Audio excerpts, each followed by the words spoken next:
কবি জয় গোস্বামীর হাঁস।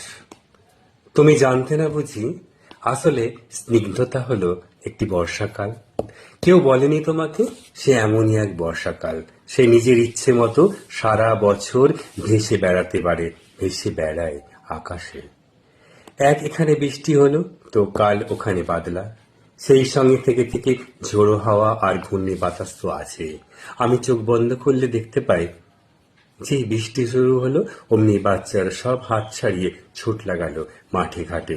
আর মাটির দেওয়াল ও টিউবকলের সামনে দাঁড়িয়ে গাঁয়ের বউরা খাল থেকে বিল থেকে তাদের হাঁসগুলোকে ডাকতে লাগলো, চই চই চই চই চই চই চই চই। আজ থেকে প্রায় 1 শতাব্দী আগে বাংলায় তোমার এক বাল্য সখী তোমাকে চই চই বলে ডাকতো আর খ্যাপাতো। তোমার মনে পড়ছে কি?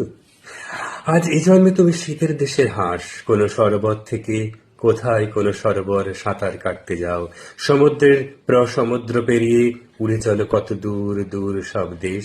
কিন্তু এবার এই জন্মেও একজন তোমাকে তোমার সেই 100 বছর আগেকার ডাকনাম ধরে ডাকছে, একবারে নিঃশব্দে ডাকছে, চই চই চই চই চই চই। আর তুমি বোধহয় কিছুই কিছুই শুনতে পাচ্ছ না, তাই না?